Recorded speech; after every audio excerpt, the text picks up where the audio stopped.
Hello everyone, welcome to WiFi studio civil e learning. आज के इस वीडियो में हम लोग देखेंगे जियोग्राफी यानी भूगोल से संबंधित कुछ जो महत्वपूर्ण मल्टीपल चॉइस क्वेश्चन हैं उनका फुल एक्सप्लेनेशन भी किया जाएगा इस वीडियो में। तो आइए शुरू करते हैं। जो भी चैनल पर नए हैं चैनल को सब्सक्राइब करें, बेल आइकन को प्रेस करें और वीडियो को अपने फ्रेंड ग्रुप में ज़रूर शेयर करें। तो आइए शुरू करते हैं। जो पहला क्वेश्चन है इसमें मिलान करना है। एक सूची दी गई, सूची 1 और सूची 2 का मिलान कीजिए। सूची 1 में राज्य का नाम दिया है, सूची 2 में सर्वोच्च शिखर का नाम दिया गया है। तो जो केरल है, केरल का जो सर्वोच्च शिखर है वो है अनाईमुडी। अनाईमुडी केरल का सर्वोच्च शिखर है।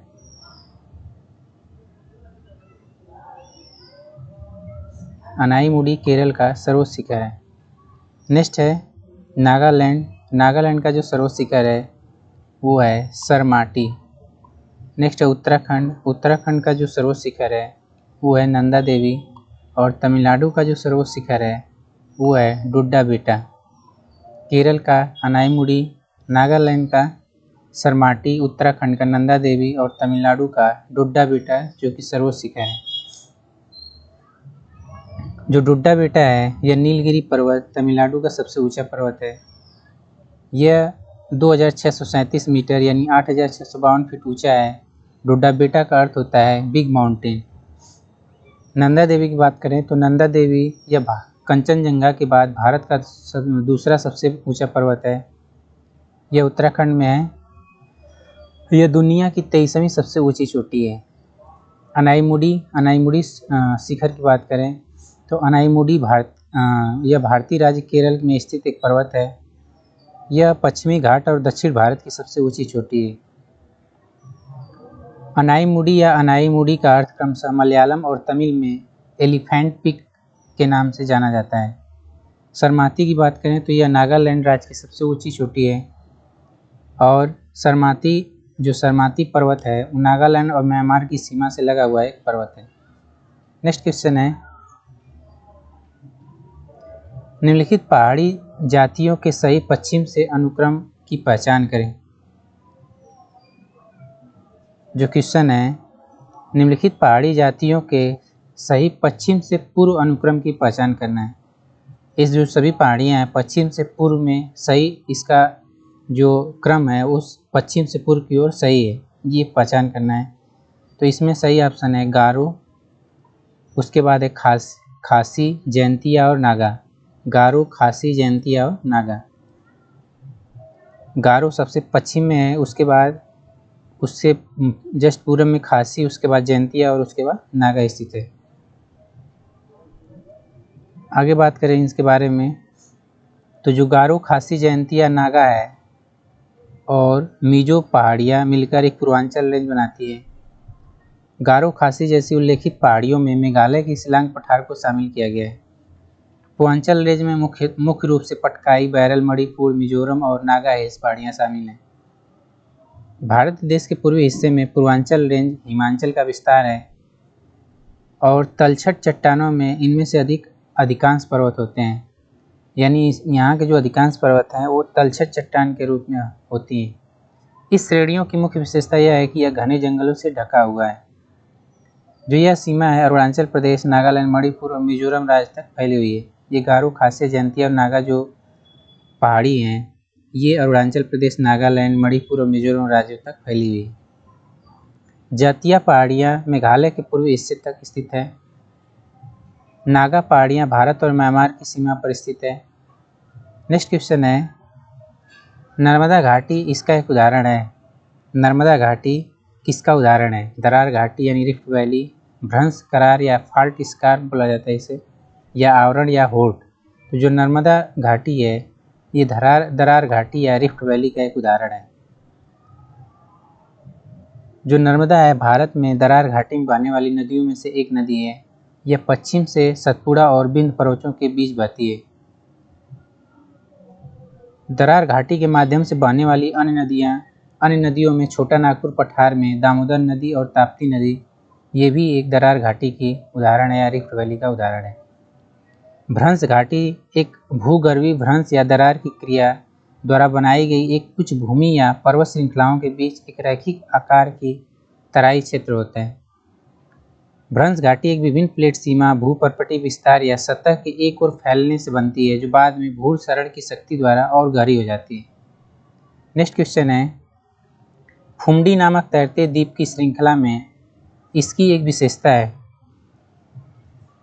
तो कौन सी झील जो कि फुमडी नामक एक तैरते द्वीपों की श्रृंखला है, तो इस झील का नाम है लोकटक झील। जो लोकटक झील है एक फुमडी नामक तैरते द्वीपों की श्रृंखला की एक झील है। जो लोकटक झील है वो पूर्वोत्तर भारत की सबसे बड़ी ताजे पानी की झील है। ये झील मणिपुर के मोइरांग में स्थित है। झील अपने ऊपर तैरने वाले फुमडी के लिए प्रसिद्ध है। जो लोकटक झील है ये अपने ऊपर तैरने वाले फुमडी के लिए प्रसिद्ध है। फुमडी तैरते हुए द्वीपों की एक श्रृंखला है। और जो लोकटक झील है मणिपुर की लोकटक झील की एक विशेष है, जो किबू लामजाओ दुनिया का एकमात्र तैरता हुआ राष्ट्रीय उद्यान भी है। मणिपुर में एक किबू लामजाओ जो कि दुनिया का एकमात्र तैरता हुआ राष्ट्रीय उद्यान है, जो मणिपुर में स्थित है, जो कि रामसर स्थलों में झील शामिल है। जो लोकटक झील है ये रामसर स्थलों में भी शामिल है। यह एशिया की सबसे बड़ी ताजे पानी की झीलों में से एक मानी जाती है। नेक्स्ट क्वेश्चन है, जल विद्युत संयंत्र कितने प्रकार के होते हैं? तो जल विद्युत संयंत्र जो होते हैं वो 3 प्रकार के होते हैं। जो जल विद्युत संयंत्र हैं ये 3 प्रकार के जल विद्युत संयंत्र हैं। पहला जैसे है इपाउंडमेंट संयंत्र, दूसरा डाइवर्जन संयंत्र और तीसरा है पंप स्टोरेज संयंत्र। इस तरह से 3 जल विद्युत संयंत्र होते हैं। पनबिजली संयंत्र का सबसे आम प्रकार जो है वो इम्पाउंडमेंट सुविधा है। यह आमतौर पर एक बड़ा बिजली संयंत्र है जो नदी के पानी को संग्रहित करने के लिए एक बांध का उपयोग करता है। एक डाइवर्सन जल विद्युत संयंत्र को रन ऑफ रिवर सुविधा के रूप में भी जाना जाता है। यह एक नदी के एक हिस्से को एक नहर के माध्यम से प्रसारित करता है। इसे बांध की आवश्यकता नहीं हो सकती। जो पंप स्टोरेज होता है, पंप स्टोरेज जल विद्युत संयंत्र, वो बिजली संयंत्र ने बैटरी की तरह काम किया है। यह बाद में उपयोग के लिए अन्य स्रोतों से उत्पन्न बिजली को स्टोर करता है। जल विद्युत संयंत्रों का उपयोग नदी के पानी से बिजली बनाने के लिए किया जाता है। यह बिजली बनाने के लिए नवीकरणीय स्रोत का एक प्रकार है। नेक्स्ट क्वेश्चन है, उत्तर प्रदेश के निम्नलिखित में से किस नदी को पर्यावरण प्रदूषण के कारण जैविक आपदा घोषित किया गया है? तो उत्तर प्रदेश की यह नदी है यमुना नदी। यमुना नदी को पर्यावरण प्रदूषण के कारण जैविक आपदा घोषित किया गया है। जो यमुना नदी है, यमुना नदी यह यमुनोत्री ग्लेशियर से निकलती है। यह 1376 किलोमीटर लंबी और गंगा की दाईं तटीय सहायक नदी है। कभी कभी एग्जाम पूछता है कि जो यमुना नदी है वो गंगा की कौन सी तटीय सहायक नदी है, तो यह दाईं तटीय सहायक नदी है। इसकी लंबाई जो है कुल 1376 किलोमीटर है। यमुना की जो सहायक नदियाँ हैं बाएं की तरफ टोन, हिंडन, हनुमान गंगा और ससुर खदेरी है, और दाएं की तरफ गिरी, बागिन, चंबल, बेतवा, सिंध और केन नदियाँ हैं। नेक्स्ट क्वेश्चन है, निम्नलिखित में से कौन सी परियोजना मध्य प्रदेश, गुजरात और राजस्थान राज्यों के बीच एक संयुक्त परियोजना है? तो यह है नर्मदा नदी परियोजना, जो कि मध्य प्रदेश, गुजरात, राजस्थान राज्यों के बीच एक संयुक्त उद्यम है। जो सरदार सरोवर बांध है वो भारतीय नर्मदा नदी पर गुजरात राज्य के केवड़िया गांव में स्थित है। गुजरात, मध्य प्रदेश और राजस्थान राज्यों की संयुक्त परियोजना सरदार सरोवर परियोजना कहलाती है। कुछ और बात करें जैसे चंबल घाटी परियोजना की, तो जो चंबल घाटी परियोजना है यह चंबल नदी यानी यमुना नदी की जो मुख्य सहायक नदी है, इस पर 1954 में शुरू हुआ और राजस्थान और मध्य प्रदेश का यह संयुक्त उपक्रम माना जाता है। इस चंबल नदी परियोजना का जो मुख्य उद्देश्य था सिंचाई, बिजली उत्पादन और घाटी में मिट्टी के कटाव की रोकथाम और नियंत्रण के लिए चंबल नदी का दोहन करना है। चंबल नदी मध्य भारत में यमुना नदी की एक सहायक नदी है और इस तरह यह अधिक से अधिक गंगा जल निकासी प्रणाली का हिस्सा बनती है। नेक्स्ट क्वेश्चन है, तंगरी नदी का उद्गम स्थल कहाँ पे है? तो तंगरी नदी का जो उद्गम स्थल है वो शिवालिक की पहाड़ियों की मोरनी पहाड़ियाँ, शिवालिक पहाड़ियों की जो मोरनी पहाड़ियाँ हैं वो तंगरी नदी का उद्गम स्थल माना जाता है। तंगरी नदी जो है भारत में दक्षिणी पूर्व हिमाचल प्रदेश के शिवालिक पहाड़ियों के मोरनी पहाड़ियाँ से निकलती है। यह भारतीय राज्य हरियाणा में घग्गर नदी की एक सहायक नदी है। यानी जो तंगरी नदी है वो घग्गर नदी की एक सहायक नदी है जो कि भारतीय राज्य हरियाणा में स्थित है। और कुछ नदियों की बात करें तो जिसे ब्रह्मपुत्र है, इसका जो उद्गम स्थल है हिमालय की कैलाश पर्वतमाला। महानंदा नदी, इसका जो उद्गम स्थल है पगला छुरा फॉल्स, दार्जिलिंग, पश्चिम बंगाल में है। जो ताप्ती नदी है, इसका जो उद्गम स्थल है पूर्व सतपुड़ा पर्वतमाला, मध्य प्रदेश। और जो अलकनंदा नदी है, इसका जो उद्गम स्थल है संतोपथ और भागीरथी खरग ग्लेशियर से होता है। नेक्स्ट क्वेश्चन है, वार्षिक हवा की दिशा में मौसमी उल्टाव को किस रूप में जाना जाता है? यहाँ पे रहेगा किस रूप में जाना जाता है। वार्षिक हवा की दिशा में मौसमी उल्टाव को किस रूप में जाना जाता है? तो मानसून के नाम से जाना जाता है। नेक्स्ट क्वेश्चन है, निम्नलिखित में कौन भारत में मानसून में देरी के संभावित कारण है?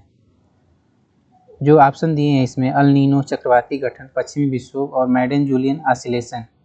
इसमें से कौन सा कारण है जो भारत में मानसून की देरी के कारण, मानसून में जो भारत में जो मानसून आता है उसका देरी के संभावित कारण है? तो इसमें जो अल नीनो, ये भी भारत मानसून के देरी के संभावित कारण है। चक्रवाती गठन, पश्चिमी विक्षोभ और मेडन जूलियन ऑसिलेशन, ये सभी जो ऑप्शन है ये सभी भारत में मानसून में देरी के संभावित कारण है।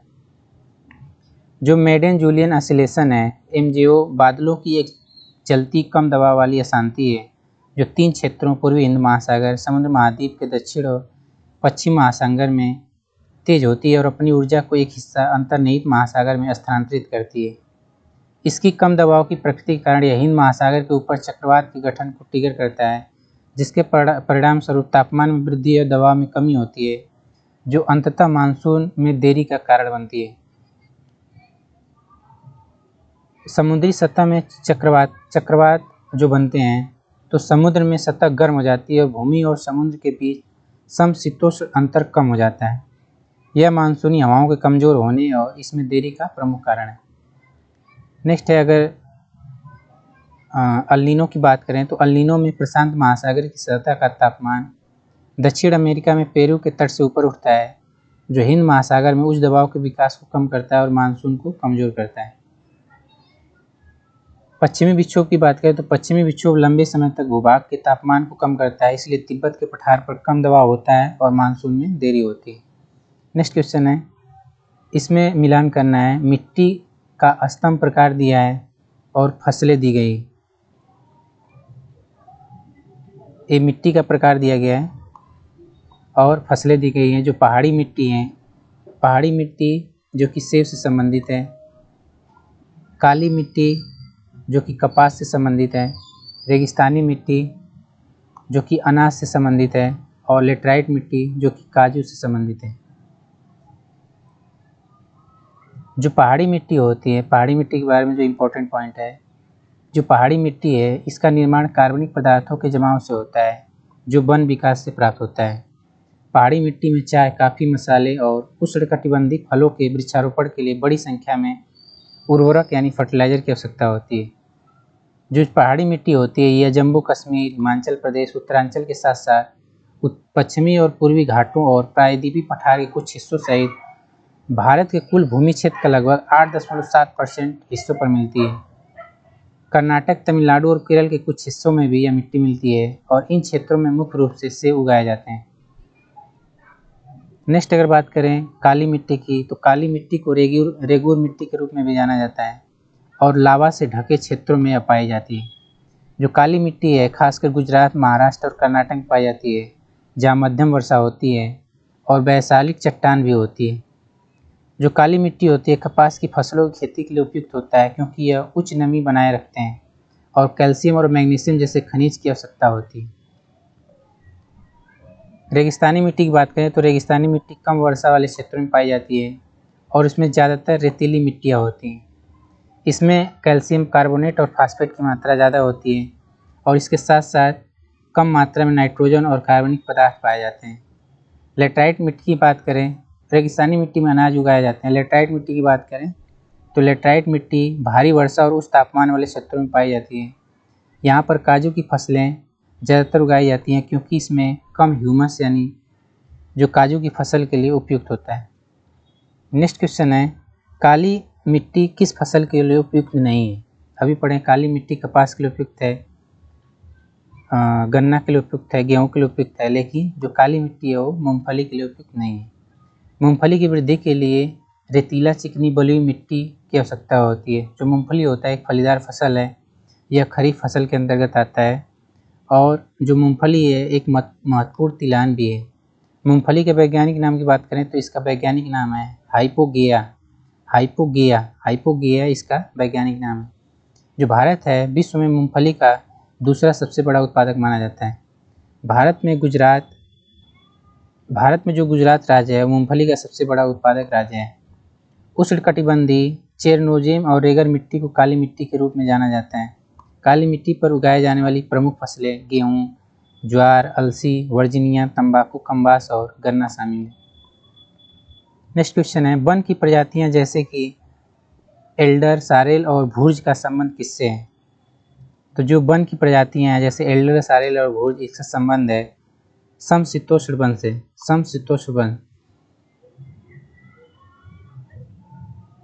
जस्कर पर्वत श्रेणी, महान हिमालय और पीर परमान पर्वत श्रेणी 1500 से 3000 मीटर के बीच की ऊंचाई पर समशीतोष्ण वन द्वारा आच्छादित है या फैला हुआ है। देवदार, फाइन, एल्म, एल्डर इस क्षेत्र की कुछ प्रमुख पेड़ हैं। पीर पंजाल पर्वत श्रेणी के उत्तरी ढलानों में काफ़ी हद तक देवदार के पेड़ पाए जाते हैं। स्प्रूस, देवदार, सैनोबर, झेलम वन प्रभाग की बड़ी मात्रा में पाए जाते हैं। लकड़ी का कोयला, घर निर्माण और ईंधन लकड़ी के लिए समशीतोष्ण वनों का उपयोग किया जाता है। एक चीज़ और है, जैसे जैसे हम उत्तर की ओर बढ़ते हैं और ऊंचाइयाँ और अक्षांश बढ़ता है, जो उपोष्णकटिबंधीय वन है वो समशीतोष्ण वनस्पति द्वारा परिवर्तित हो जाते हैं या प्रतिस्थापित हो जाते हैं। नेक्स्ट क्वेश्चन है, उपोष्णकटिबंधीय वर्षा वन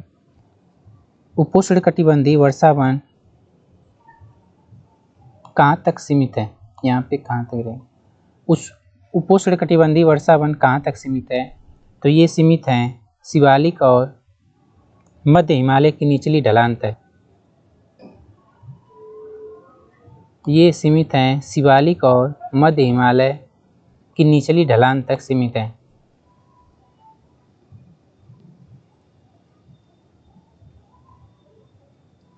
नेक्स्ट क्वेश्चन है, भारत में प्रोजेक्ट टाइगर कब